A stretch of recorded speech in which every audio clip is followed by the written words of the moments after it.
Yo, what's up? This is Gary A. Swaby, and you're now listening to or watching episode 103 of the Co-op Podcast on thecoalition.com. And I'm here with the editor-in-chief, Richard Bailey. What's up, Rich? Yes, what's up, listeners? How's everybody doing?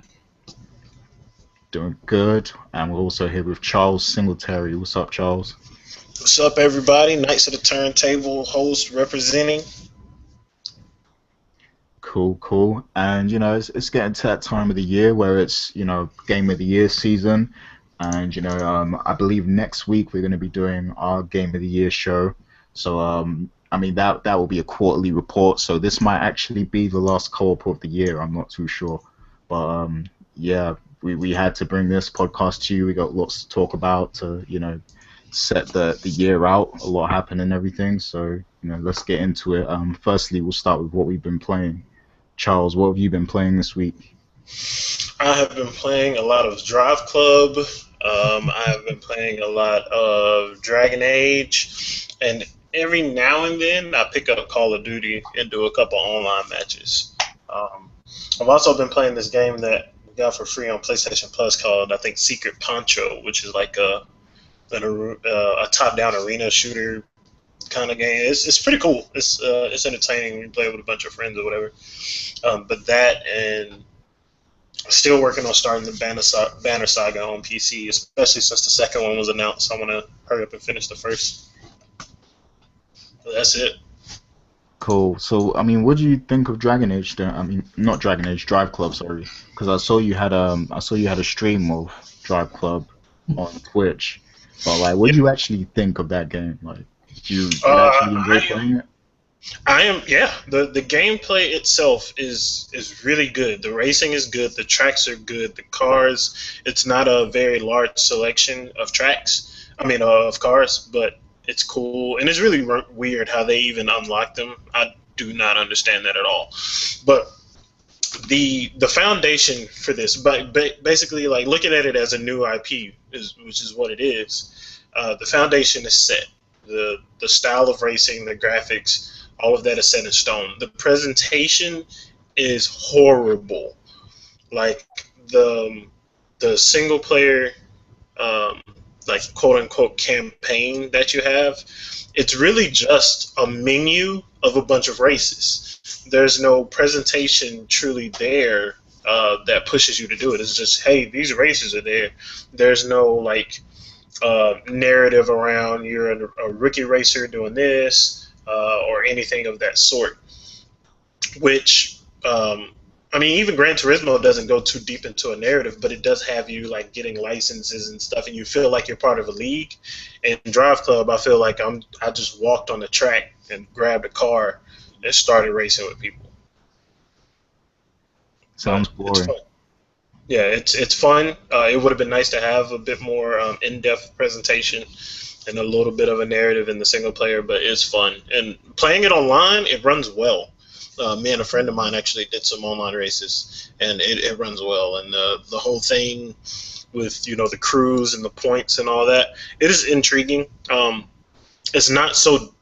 I'm not so deep into it that I'm like watching every single thing I do, but when it's integrated into the races, it's really cool where, like, take this corner the right way or drift this way or speed challenges and lap challenges and stuff. It's pretty cool. That's what's up. Okay, Richard, what have you been playing this week? Well, let me just start off by saying this is very interesting to hear about Drive Club, so I have to try this out now because I'm surprised it actually works now. So yeah, I may have to give it a try.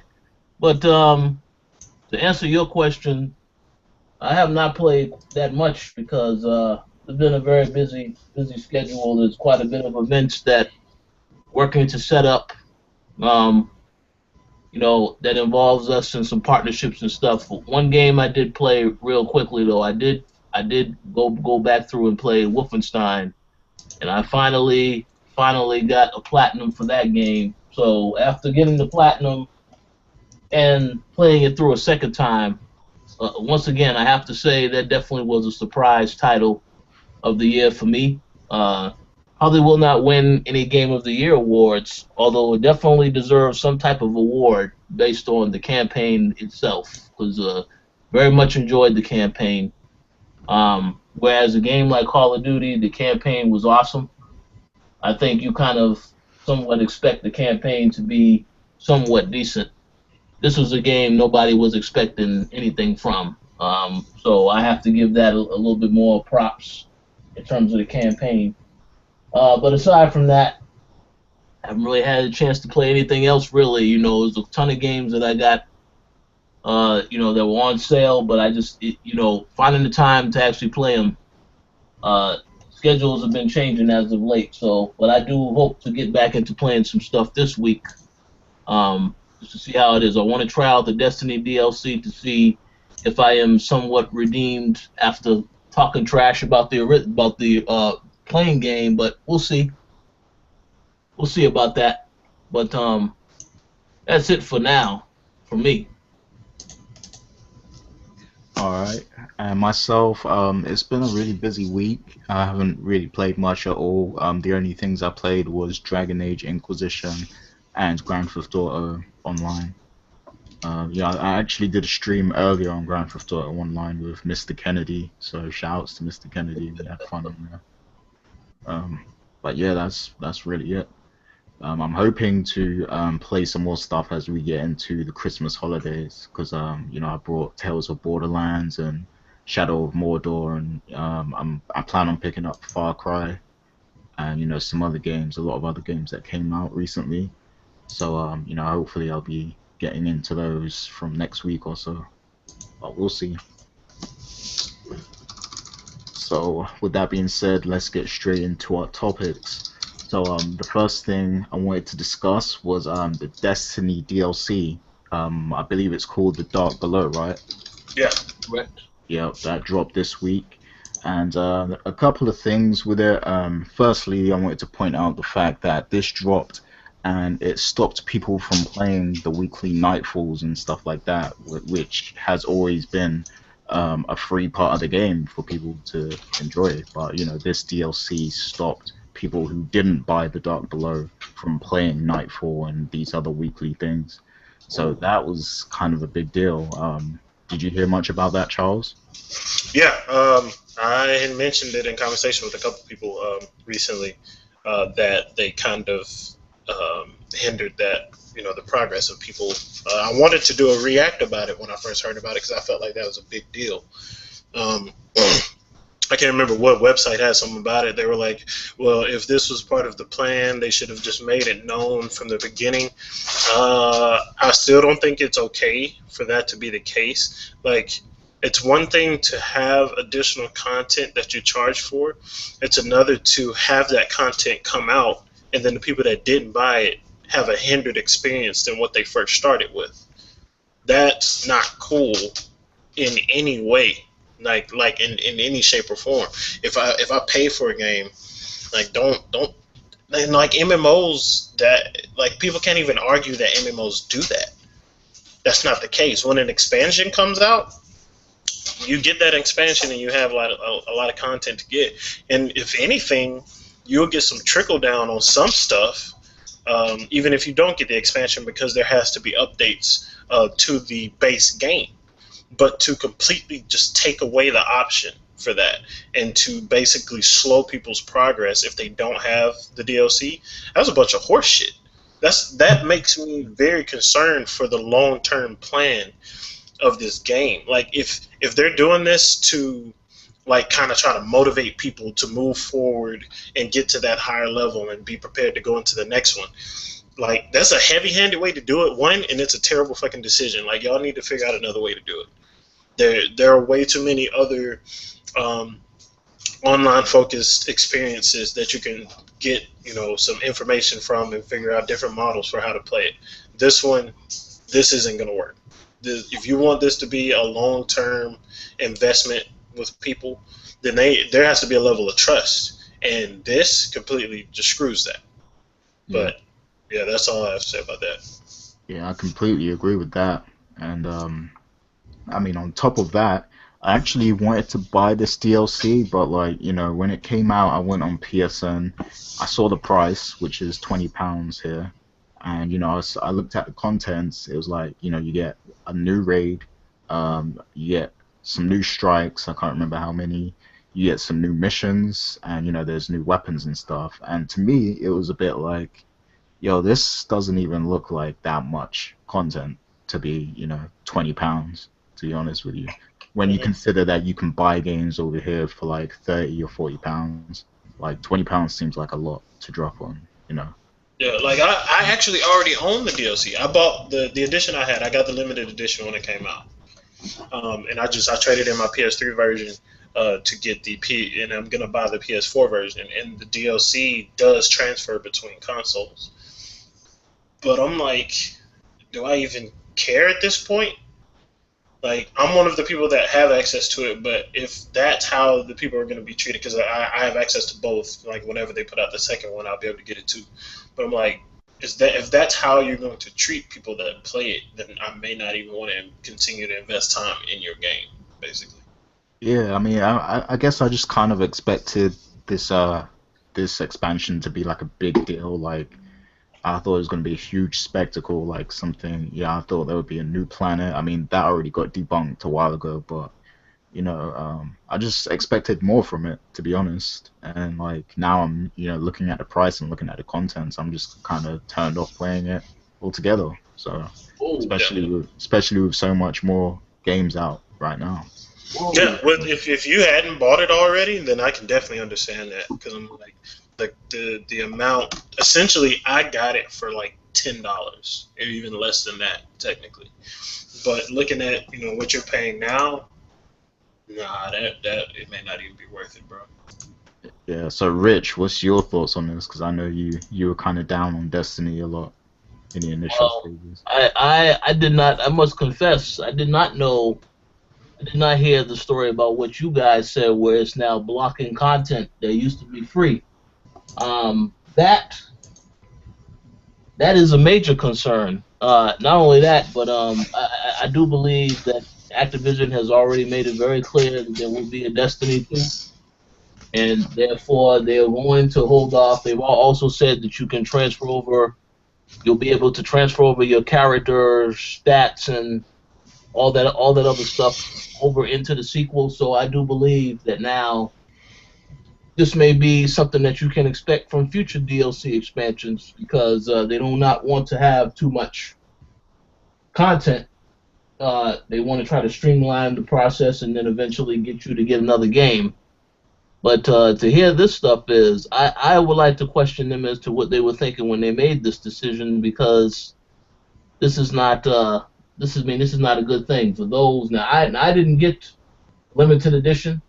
Even though I wanted to get the limited edition, it was sold out when I tried to get it from the store that I wanted to get it to. So I just got the regular edition, and I figure, well, I'll get the DLC at some point. After hearing this, I may not get the DLC.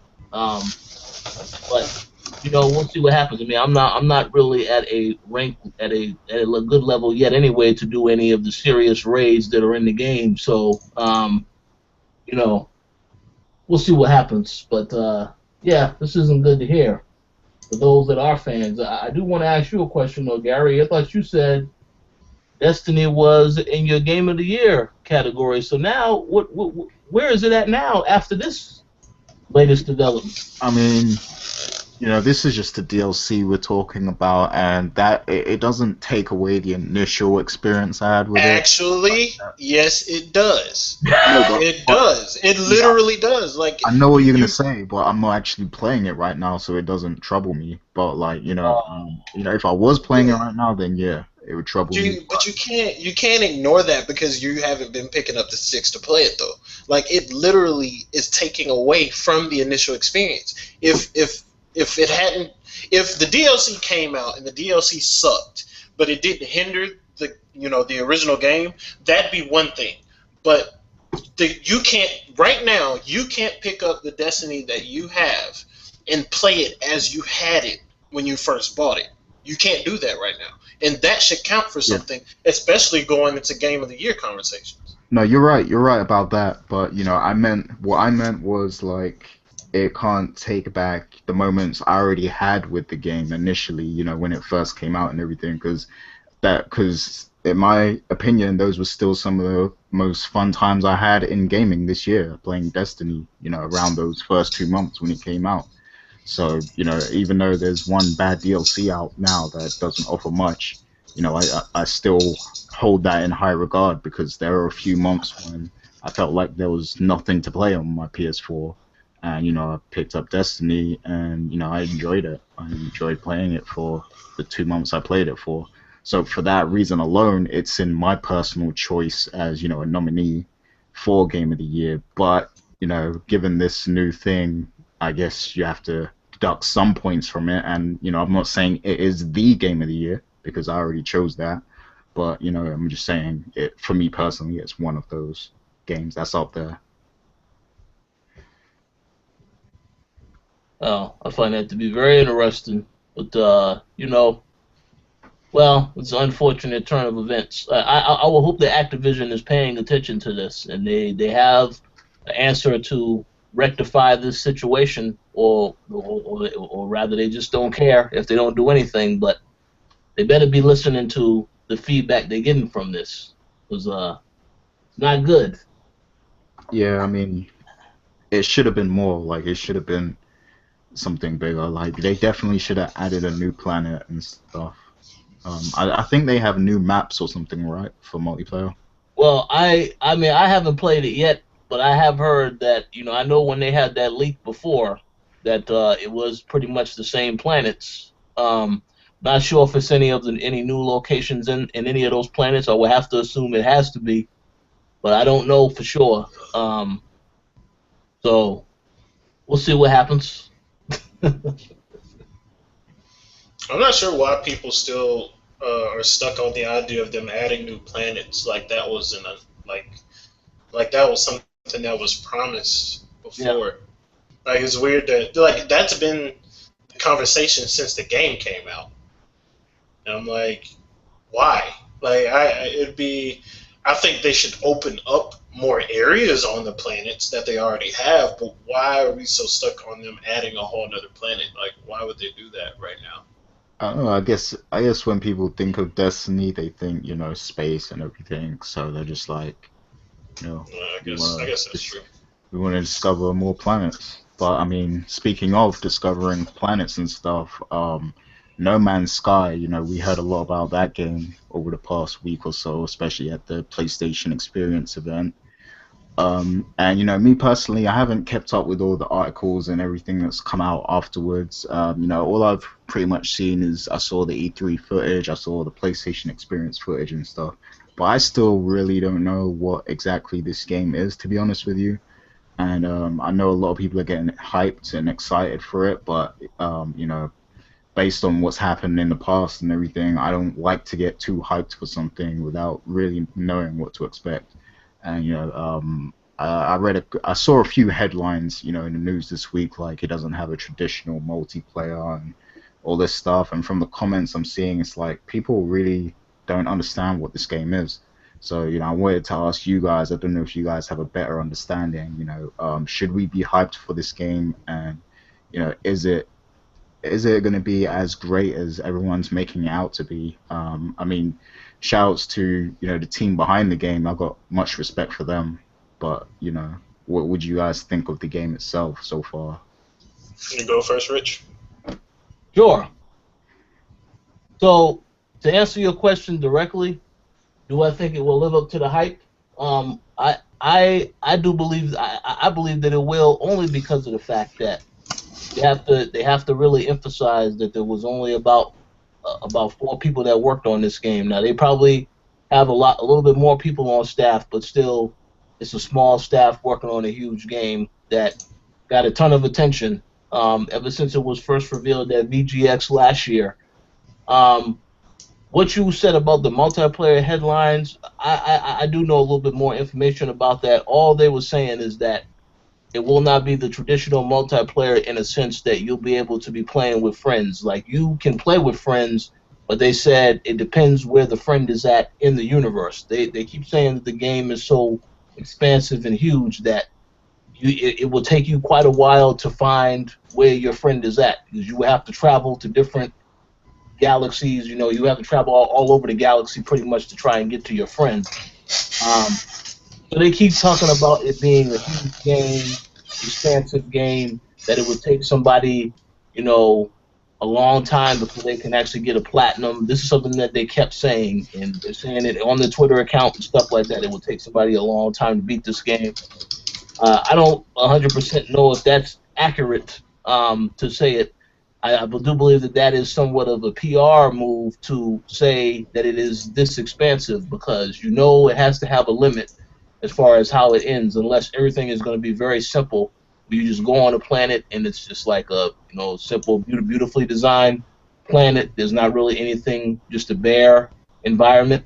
If that's what they're going for when you go to these different planets, then yeah, maybe it is going to be expansive, but I don't know if that's accurate, because I don't know how detailed the worlds are. But again, I just think that it's I do believe it is going to live up to the hype, only because it got the all that good press they got off of when they were revealed at VGX. Plus, again, you take into account the team that is developing this and what they developed before this. Not really a major game. It was a good game, but I wouldn't say it's like a critically acclaimed game. Whereas this game is obviously a step up from that. So we'll see what happens. Okay, so I mean, does this game have heavy action, or is it literally about the discoverability, aspect? We'll let Charles go. I think it's all about just discovering planets. Though I don't know about the action-oriented stuff. Okay. Well, I'll start from the beginning, or basically my first thought on the title. Sadly it can be a good thing, but sadly for No Man's Sky, it has finally reached that point where it has gained the attention of a bunch of cynics, where it's reached that popularity point where you're going to have a bunch of people that are like, oh, this isn't all it's not going to be all that it's cracked up to be, or they're comparing it to a lot of other games. There's like a couple space exploration or space action games that are coming out on PC, and they're comparing them to that, and they're like, oh, it's not going to be as good as this, it doesn't look as good, whatever. I've always taken this game at face value, and what I figured just from the gameplay that I've seen, exploration is the center focal point. It is the focal point. And I mean, it's I hate that I'm mentioning this website, but Polygon had an article where they were talking about how No Man's Sky has 18.4 quintillion planets, which is ridiculous. Like, it's not. And with a procedural generation or whatever, then, okay, that makes sense. Not all of the planets are going to be populated. Not all of them are going to have, like, animals or water. It's going to be a lot of planets that are just there. But exploration is the key. And they said back in one of their interviews that there is a goal to reach at the center of this huge universe or whatever. But of course, they didn't talk about what that is. I don't think it's going to be like some action-oriented thing. I think it's all about discovering the different plant life, animals, the planets, the different seeing how the system that they've crafted makes these planets and the combination of things that they put together. That's what the game is going to be about. And another thing that's sad is it's going to be on an even larger scale than what happened with Destiny, where people's expectations are going to have them giving this game poor reviews. I already see it happening. They're probably going to be pissed that there's not enough space combat and blah, blah, blah, when that's not the focus of this. They've shown it as a piece of the game, but I'm pretty sure that that's going to be a very rare occurrence when you're playing it. I hate that the expectations are going to take away from this game, but I think the people that go into this either with no expectations or just going by what they've been told already and just sticking with that, they'll be very happy with it. I'm excited for it. Just the idea of being able to take a ship, go into space, hit warp drive, and go into an infinite amount of space. Just doing that alone is exciting to me. Like the fact that Gary, when he jumps on, it may not be this month, it may not be this year, but at some point he's going to get to a planet and it's going to say that it was discovered by me. Mm-hmm. And like that's going to be across the board for all of this stuff for everybody that's playing it because it's connected in that way. Like that kind of stuff excites me, and but it's annoying that some people just don't take stuff for face value, and they always have to expect something that wasn't even remotely promised for a title. But bottom line, I'm excited and I'm gonna enjoy it when it comes out. Okay, that's reasonable, and I hope that people don't have too much unrealistic expectations when it comes out, because I do like the idea that they're thinking outside the box and doing something a bit different. Like we definitely need that, in gaming. So much respect to Hello Games for that. Um, but yeah, I mean, I guess we'll see how it turns out. I mean, I'm I excited just, for it.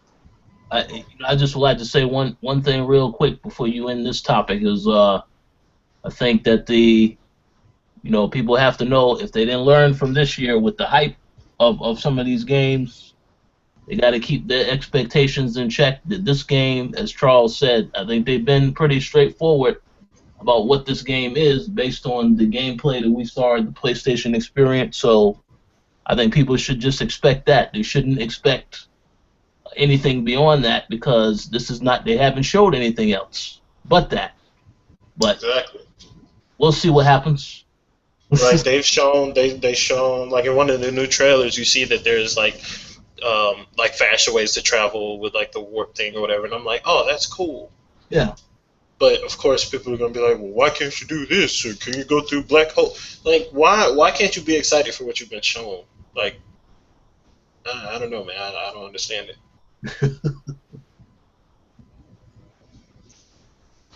All right. So moving on to the next topic, another studio that I really expect, we're going to talk about CD Projekt. They delayed The Witcher 3, and their reasoning was because they want to put more polish on the game because they're seeing all these other games come out broken and with glitches and everything. And I guess they found a few glitches in their game that, and some of these glitches I don't think were a big deal, but they still wanted time to fix them just to make sure the game is completely perfect when it comes out. So although it's sad that we gotta wait longer for The Witcher 3, I do really respect that that they want to perfect this game. And I just wanted to ask you guys, like, do you think they're setting a great example to other studios out there? So we'll start with Richard. Okay, yes, they are setting a great example. And actually, I know a little bit more about why they made this decision. One thing that I think that was the people this was a little bit of a news story that went out, but no, it kind of went under the radar. During PlayStation Experience, they revealed, well, no, the VGA, yeah, the Video Game Awards. They revealed the new trailer for the game. All right, the trailer looked noticeably different from what was seen before, and people pointed this out. Like it looked as if the graphics were downgraded, wasn't high res. And the developers came out and said, you know what? Yeah, that was an issue we had with YouTube. So we wanted to. Now they said they were going to work on getting another version of the trailer up. Now I have not seen if they updated this trailer yet. But I did notice that there was some major differences between how it looked. And they say yes, that was an error on their part. It did not upload to the correct resolution, so to speak. But I do That's believe. what they said for Uncharted. Oh no, this is for Witcher 3. Oh, okay, I thought you were referencing like the Uncharted events is like to compare them. Oh no, well we can get into that too afterwards. But no, this because people they noticed all these details. They noticed something doesn't look quite as good. That's been something where they would think a lot of companies will downgrade a game because it's going to console, and Ubisoft has done this in the past. But when they acknowledged that, that was right before they made the announcement that they were delaying the game. So I figured that that probably, motivated them to make sure that they give themselves enough time for the polish. Because they used that word very specifically when they said they want to polish it to make sure it lives up to the standards. Having played The Witcher 2, already know the game is going to be phenomenal. I already know it looked great from what I saw at the E3 presentations.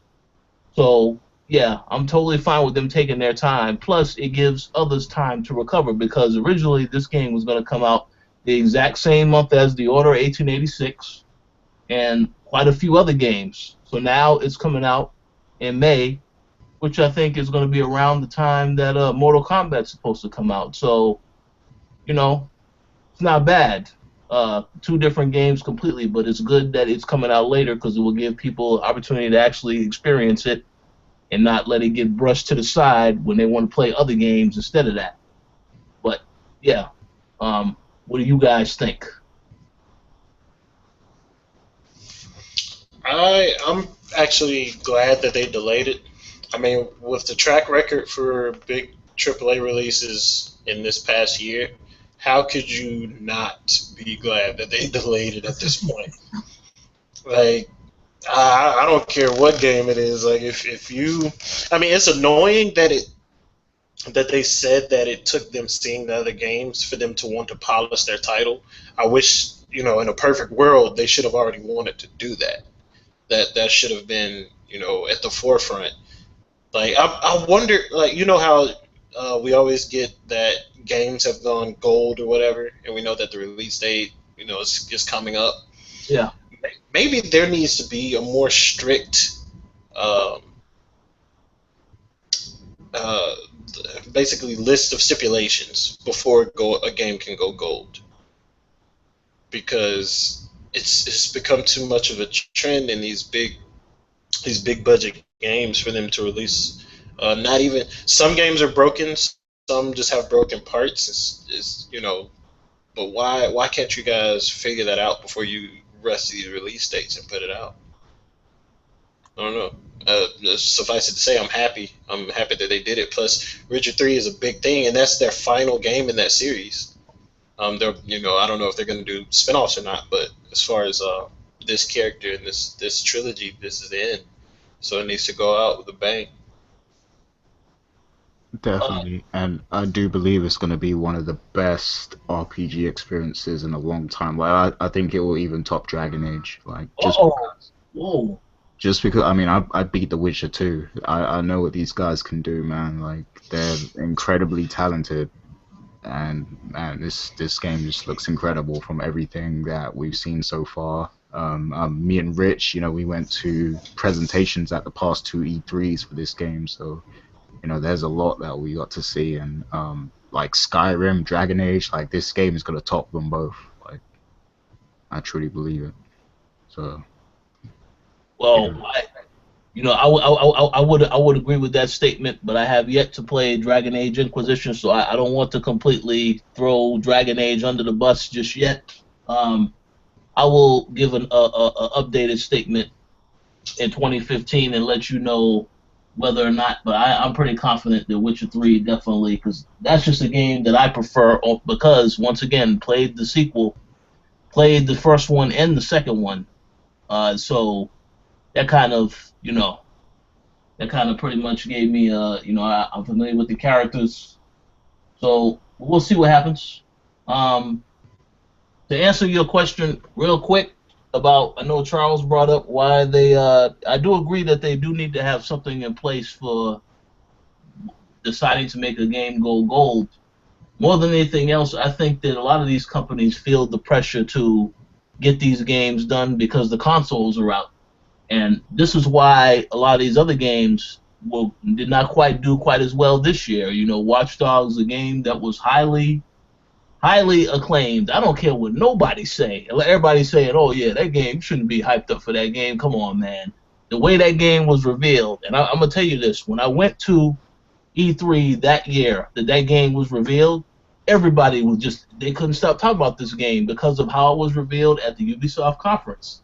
It's like, okay, it's a big deal because they were hyping up this game teasing it before they even made the announcement, before the conference started. They kept playing that same sound effects from that game, where we hack it into stuff.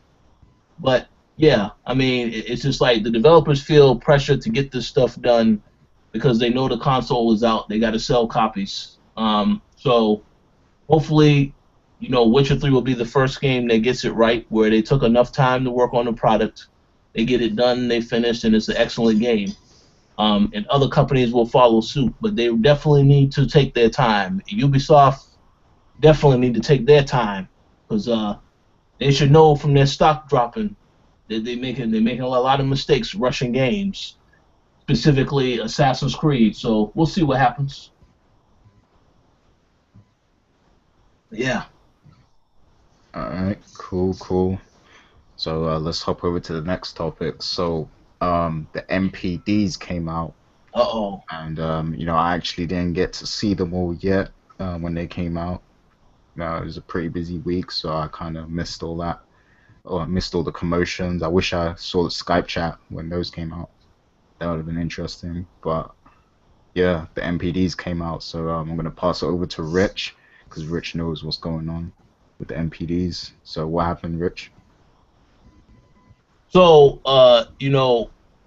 something very surprising happened. Although I don't know why it's surprising to some, but finally, the Xbox One has outsold the PlayStation 4 for the first month. How ironic is that? Really? Is it really that surprising? No, it can't be surprising because they had a price drop.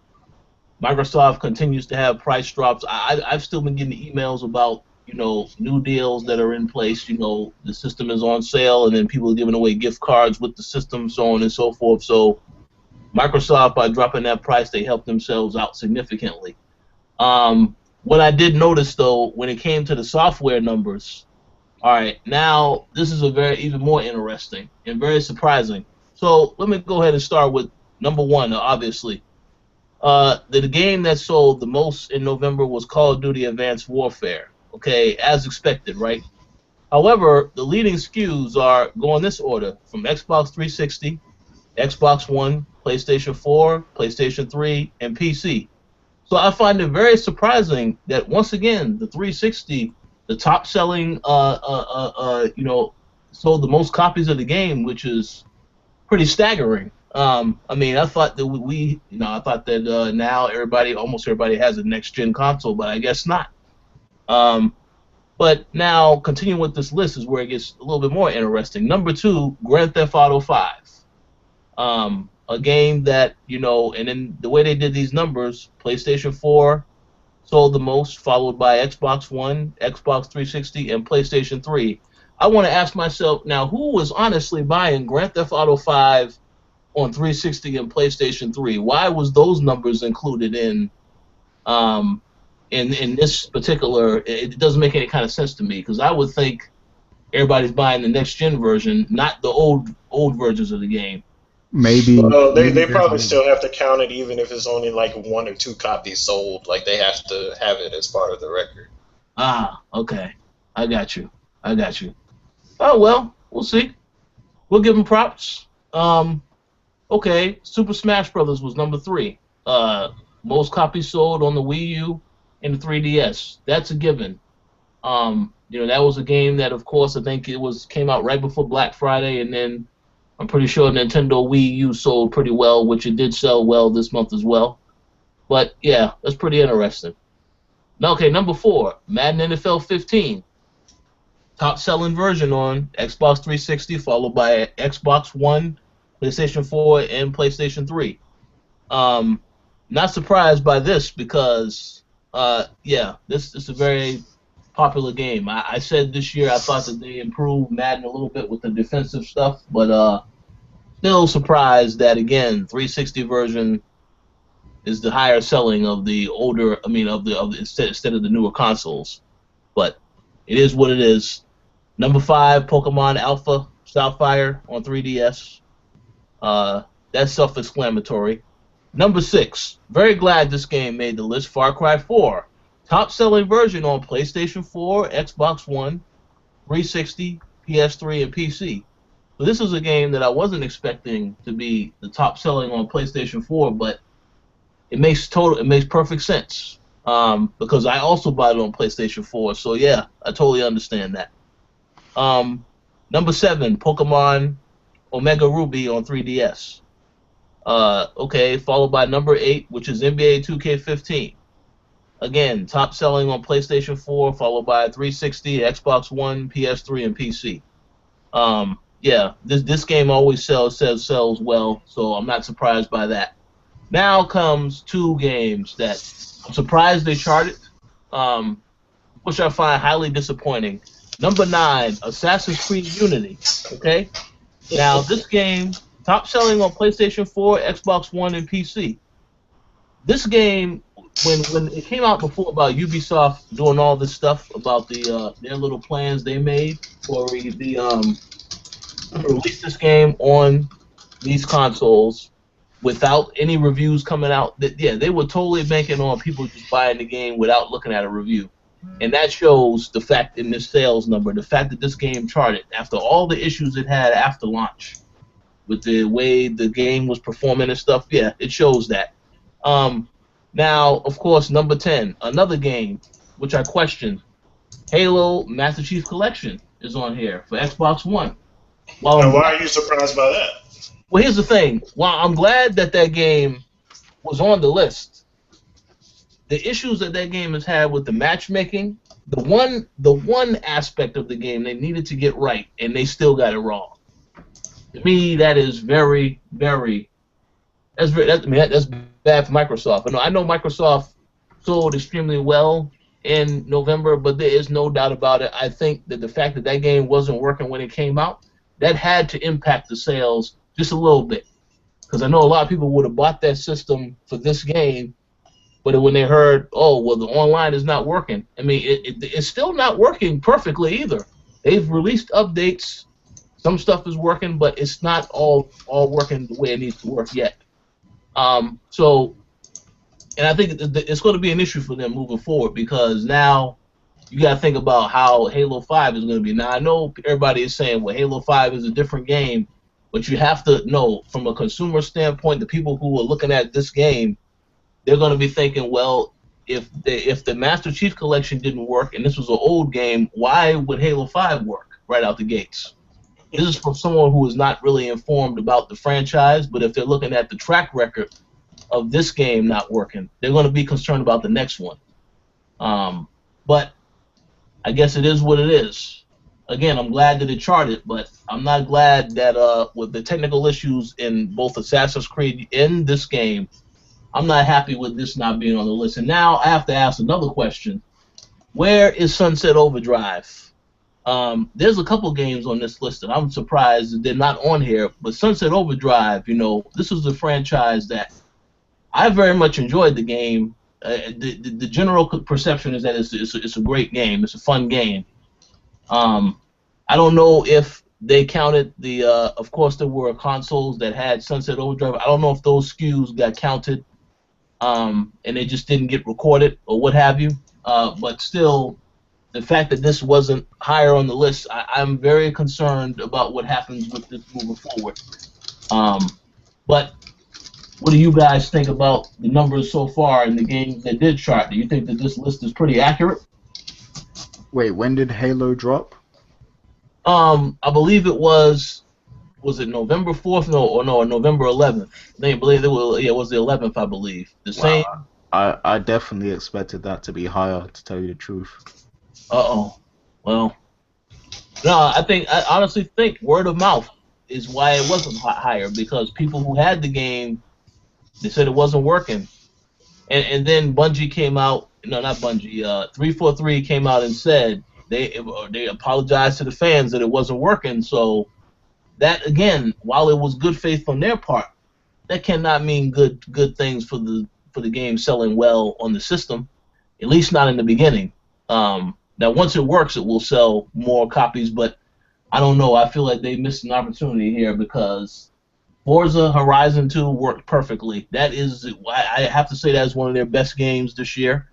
And then Sunset Overdrive worked perfectly. Both of these games have online components where it's not an issue to get into a multiplayer session. So for this to be come out, and this is an older game, once again, a remastered game, that's a big deal, and that's not good for Microsoft. But maybe they'll get it right with the beta coming out later this month. They have to. That's all I have to say about that. But no, what do you think of the list, Charles? Really nothing on it is out of the ordinary for me. It makes me angry that Grand Theft Auto 5 is number 2.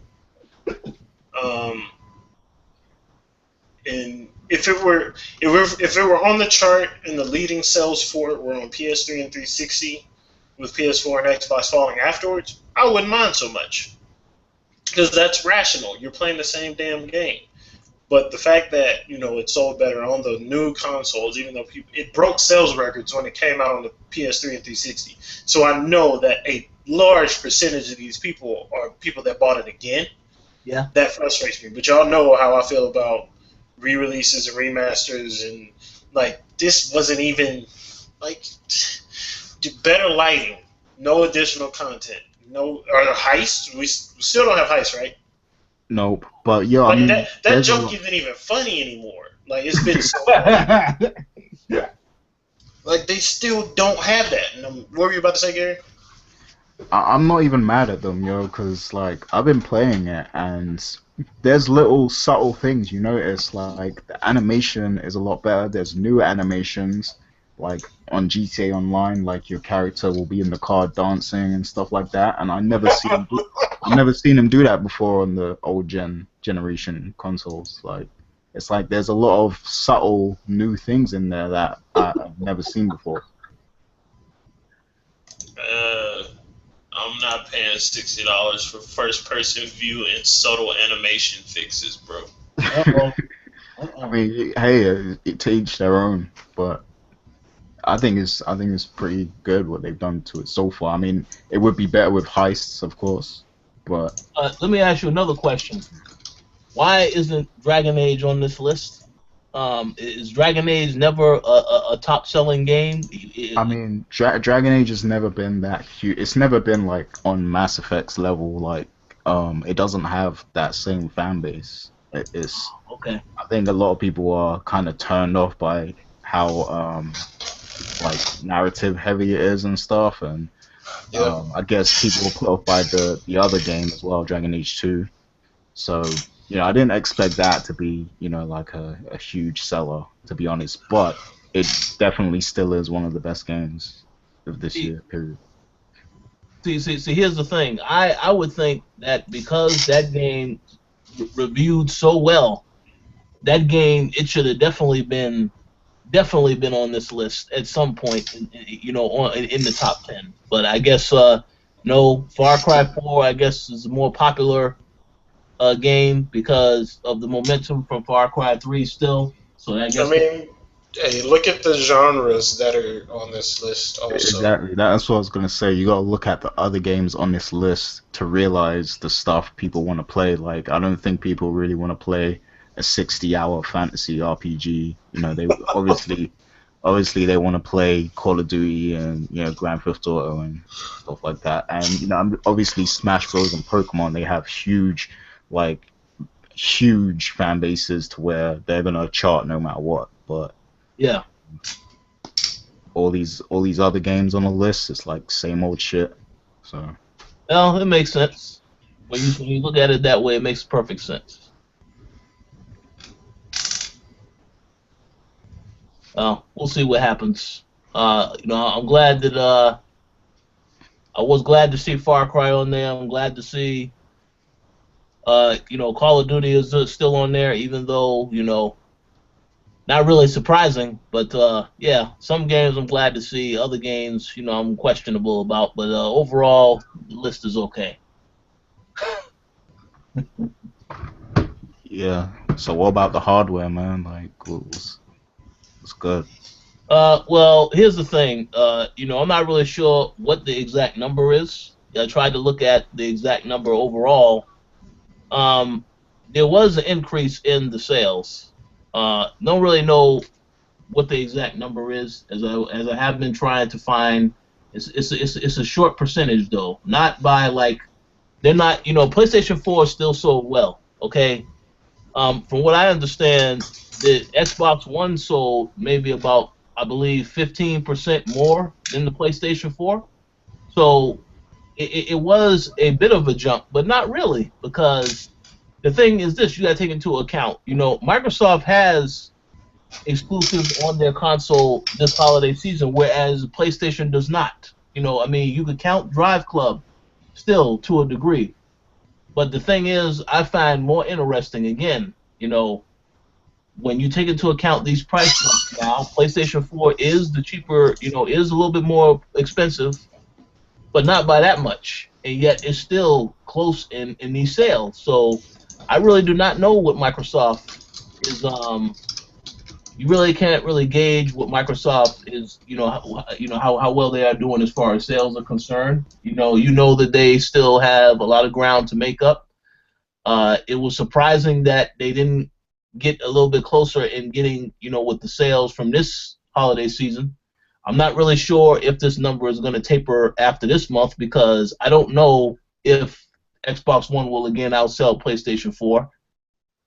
What I do know is that it's going to be very interesting to see what happens next year when, say, Tomb Raider does make its release date. Say, Uncharted, they come out around the same time. I mean, next holiday season is going to be very interesting to see how both of these consoles are selling. Although PlayStation already has the lead, so I really think it's, in a way, they've probably already dictated that, but I still want to see what Microsoft actually does, whether or not these games actually come out next year when it's supposed to come out. If Quantum Break comes out next fall, Halo 5, and then you got another Forza, because they're going to release Forza 6, along with Tomb Raider, that should be a very good, very, very good holiday season for them, but it's a matter of whether or not these games are going to make their dates. So we have to wait and see. But so far, I congratulate them on a good November. Not an excellent November, but, they still got a lot more work to do. Yeah, yeah, I agree with you. I mean, it'll be interesting to see what happens in December because it's still, like a holiday period. And do they still have like a lot of deals for Xbox One over there? Well, here's the thing. And you'll probably go, and this will be a transition into the next topic. You see, they do have a lot of deals now. You can still get $50 gift cards with the system. They had a deal the other day. Microsoft Store was selling Destiny and Call of Duty for $30 a piece. So they still have some deals in place. However, because of that PlayStation Experience event, I think, anybody who saw that event knew it was going down. They are going to be very, very interested and easily persuaded to get a PlayStation 4 because of that. Because of the games that were announced. Because of the fact that you saw Uncharted 4 at the event. Because of the Street Fighter stuff.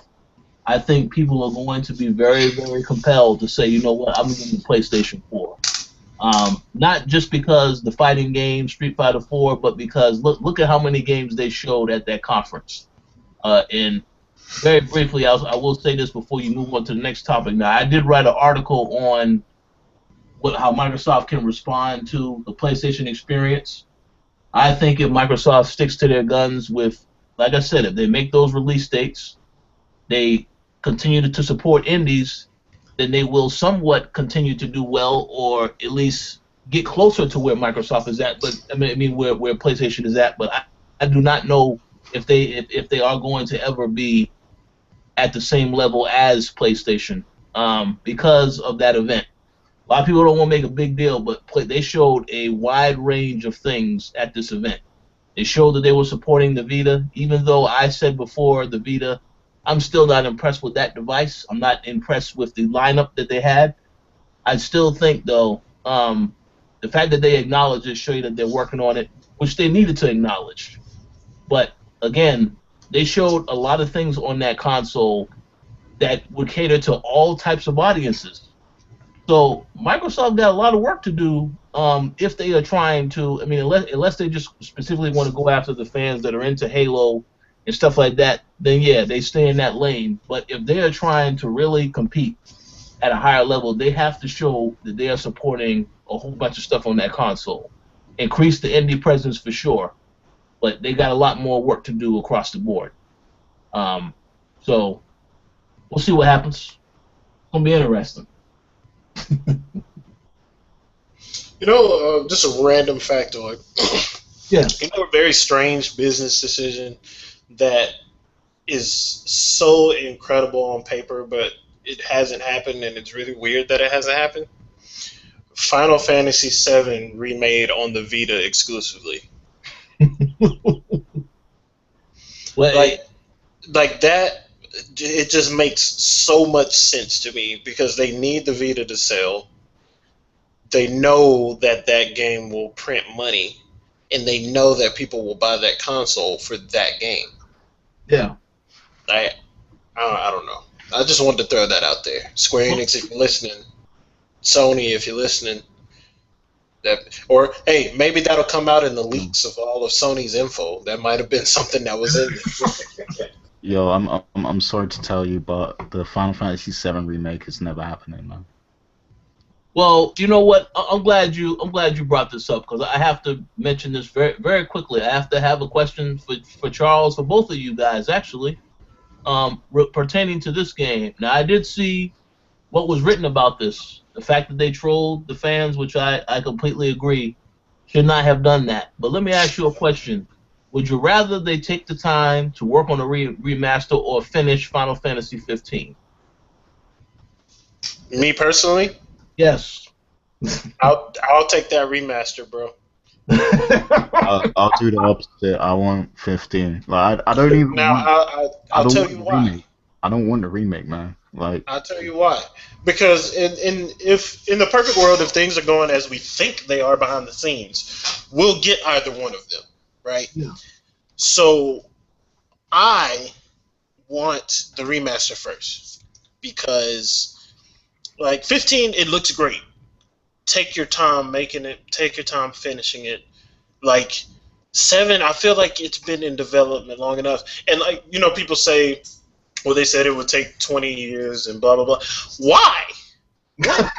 What list of things that had to be in the remake did people just decide was like, oh, it's going to take 20 years to do this? What the hell for? Why would I don't think it would take 20 years, but it will take a long time. It's basically creating a new game. Like they don't have a lot of the same stuff they had. We say that like they haven't been creating new games this whole time.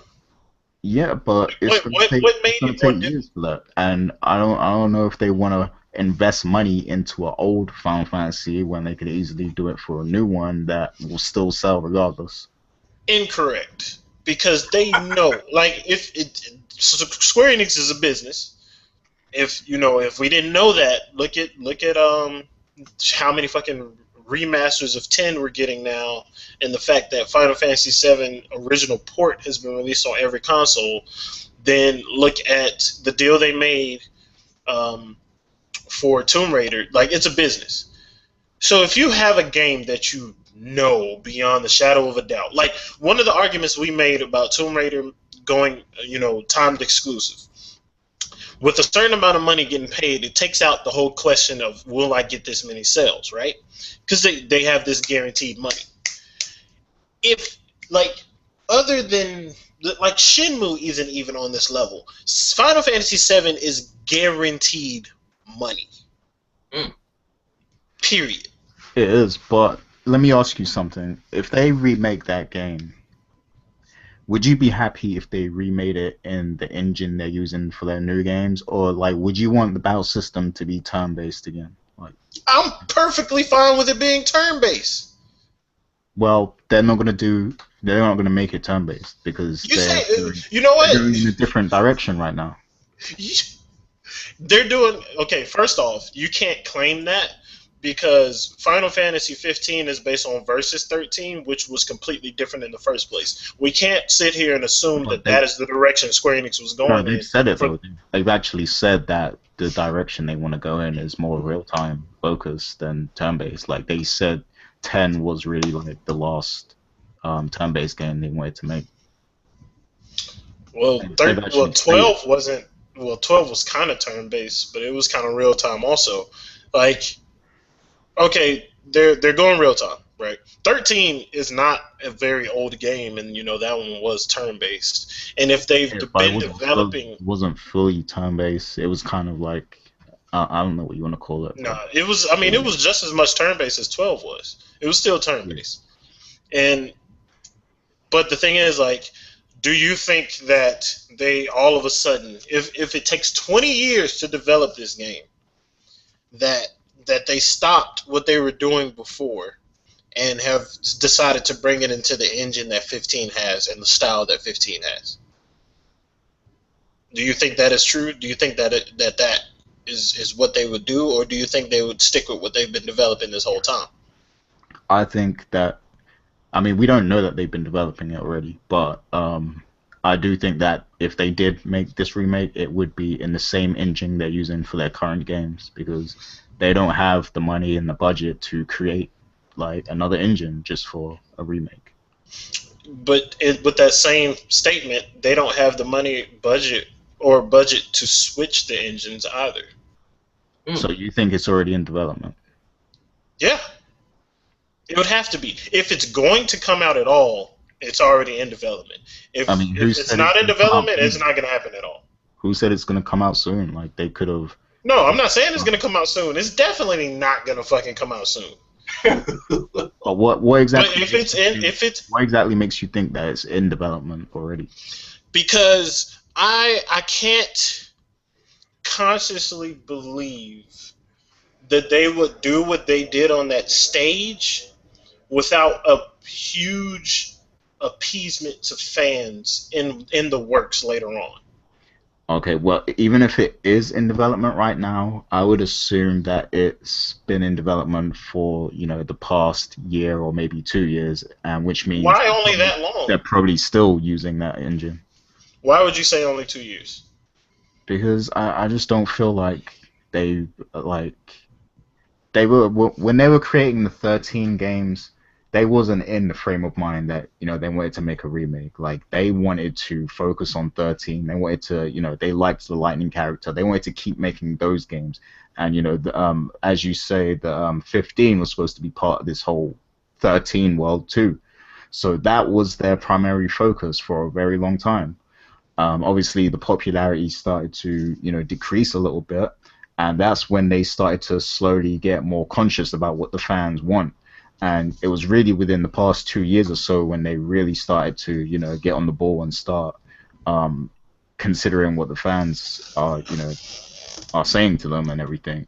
So if they did start creating it already, I think it would have been within the past couple years or so. I don't think they've been developing it for like 7 or 5 years or anything like that.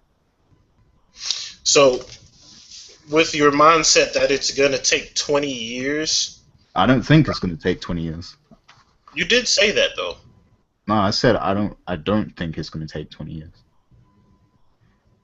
Okay, so how long do you There's think no it'll be way that before it game were to could come take out? 20 years to remake. Like I don't think any game could take 20 years to make. Right.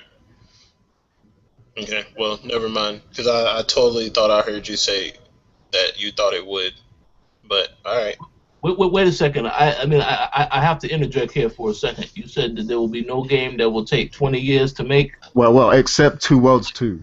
Except The Last Guardian, because that game is going to be the 20th anniversary of the PlayStation 4 before you see that game. But yes, continue.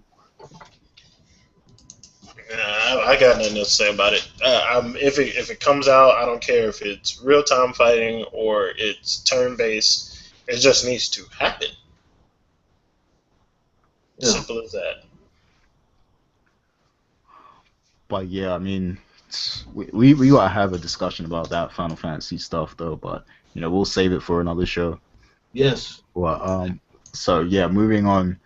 So you mentioned Street Fighter Rich, and a lot of news came out this week about Street Fighter 5, and one of the biggest news topics was that Charlie Nash is going to be in the game. So he's been announced. Obviously they're going to be very vague. It's going to be a while before we find out the full roster and everything. But Charlie Nash is in the game, and I see a lot of people on Facebook get excited about that. Shouts to Hyper Soniku. Um, but yeah, what do you guys think of that? This it's not even a new character, so I don't know what I'm supposed to think. It's like, oh, we had a character that we had before is gonna be in the fifth one. Okay, cool. There's a statement that I would like to make, and some people may not be ready to hear this statement, but I think it does need to be said. I think that the Street Fighter franchise it is arguably one of the most popular fighting game franchises out there. I believe that the game has had its ups and downs. The series has had ups and downs with some of the releases they've had. I think that this game will turn out to be good. However, I do also think that the fact that they had made the announcement it's going to be exclusive to PlayStation 4 and PC, that gave it a whole new level of hype. That you would have even people who are not really traditional Street Fighter fans, they'd be like, "Oh man, I'm copping this. This game is fire, son. I got to pick this up on day one." And what I alluded to once again when I wrote that Microsoft article, I said that both companies. I mean, I'm all for them working with third-party companies, developers to release games, but they need to focus on the first-party stuff that they have more than anything else. Now, Sony always does that. They have their own studios working on stuff. The Order 1886, Bloodborne, all these games coming out next year, and then, of course, Uncharted 4. So Sony does that. So the third-party stuff now, it's kind of like I'm not really a fan of that. Microsoft as well, because the Tomb Raider game, again, all the controversy with this game, and I'm gonna be honest, Tomb Raider, I thought the last game was pretty good. I mean, this game here, now that I know it's exclusive to Microsoft, it's unfortunate that it even is a timed exclusive, because Microsoft really should be focusing on making more games. I said it before, I'm going to say it again. I enjoyed Sunset Overdrive. It gave me promise that they are actually going to try and focus on more original IPs. This is something that Phil Spencer has said before. He says that he is firmly behind the idea of making more original games on the console, yet he was very specific when he said this deal with Tomb Raider, this wasn't something that he was involved in. Of course, you can debate and say, well, I don't know about that 100%. But I think that they really need to focus on the original stuff.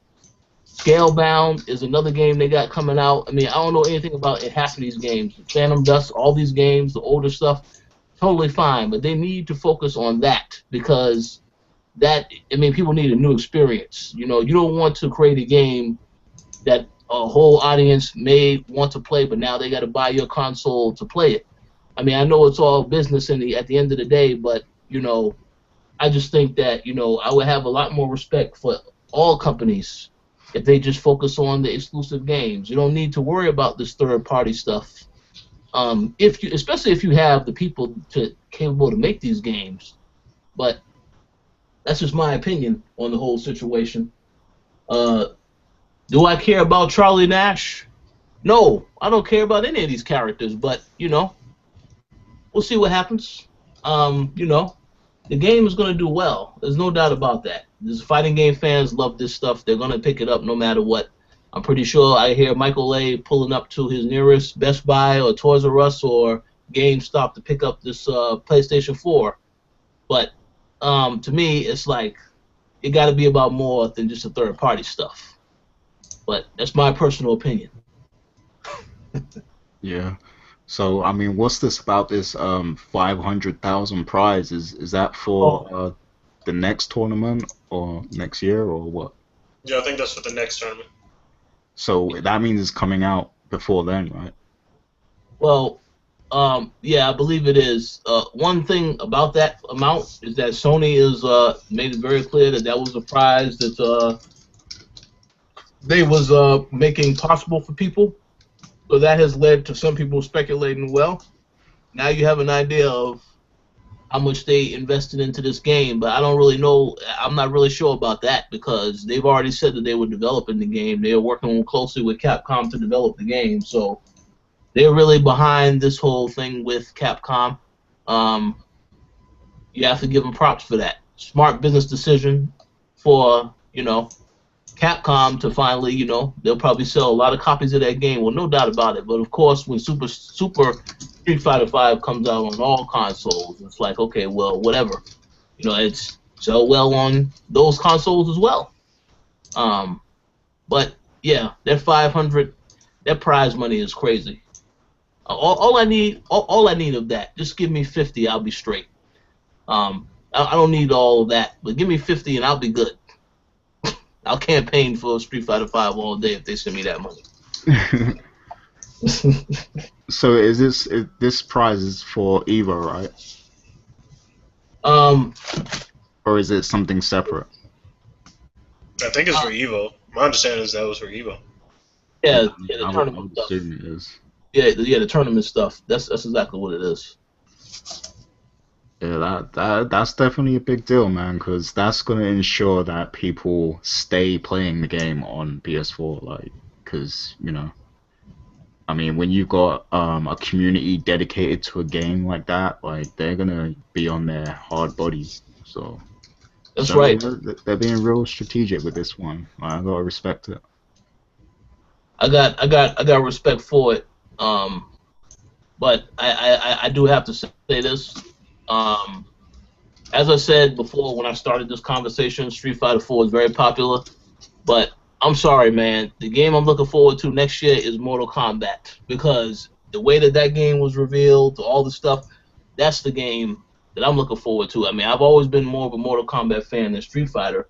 Doesn't mean I won't play Street Fighter 5 whenever it eventually comes out, but I feel like all the attention is going to especially be on that game because you already know when it's coming out. This game, there is no date set for this yet, so we'll see what happens. But no doubt, still a big deal for Sony.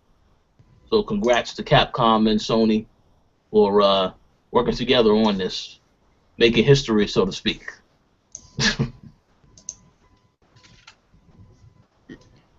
Yeah. So any more thoughts on that? I wish Michael A was here actually. We gotta get him back on soon. But yeah, any more thoughts on that Street Fighter 5 before we head out? No, it's cool to have that giant prize like that, but I guess that kind of shows to what level gaming is getting to in the entertainment realm, which is a good thing. But that's all I have to say about it. Do you guys think esports is really gonna blow up soon? Like it's gonna become like a mainstream It's kind of already, thing in the future?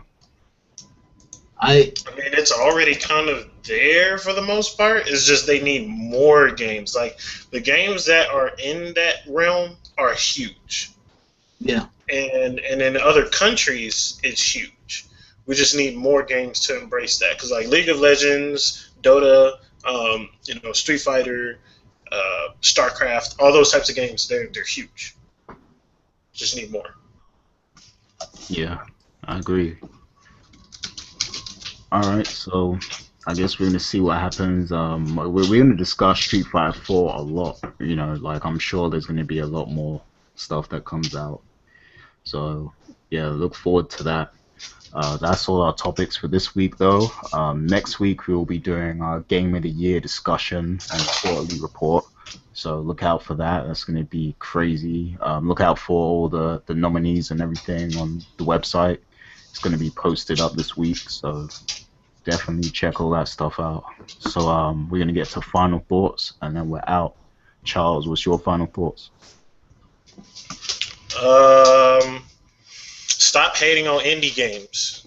They actually have some of the the most interesting and exciting stuff on the horizon right now. For example, there's Tomorrow People, there's Darkwood, there's Banner Saga 2, there's a whole bunch of stuff. Stop hating on it. Don't throw indie on something just because you don't like it. Don't be an idiot. You're missing out on it. If you don't play indie games, I'm having a lot more fun than you. I'll tell you that. Stop being a cynic. Stop being a dick. That's it. Yeah, I agree with that. Rich, what's your final thoughts? Shots fired. Uh, my final thought is yes. Well, I would just like to once again thank everybody for listening to this episode of the podcast. Definitely continuing to support us. We have a lot of great things in the works.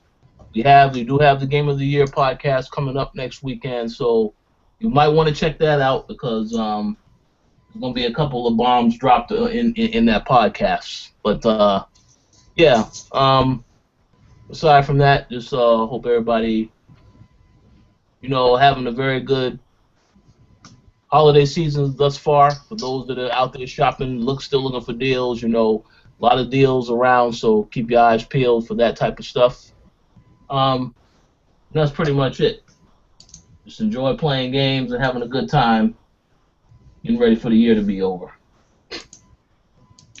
Alright, cool. And my final thoughts are shouts to everyone who's been checking the site. Shouts to all the commenters we get. I actually haven't been able to check the comments on the last show. Were there a lot? Did we get our regulars back? We got a good amount of regulars. Everybody enjoyed they thought the show was rather comical. There was some stuff that was said on the show. Um, yeah, I thought it was a great show overall. Yeah, I mean, I know they love when Michael A's on there ranting, so I'm sure they enjoyed that. But yeah, shouts to you guys. Make sure you leave your comments or your feedback and everything. We're gonna revamp the show in the new year. Like there'll be some changes to make the show a lot better. So Yes, look forward to that. And yeah, that's episode 103 of the Co-op Podcast. Hope you guys enjoyed it. We're out. Peace. peace.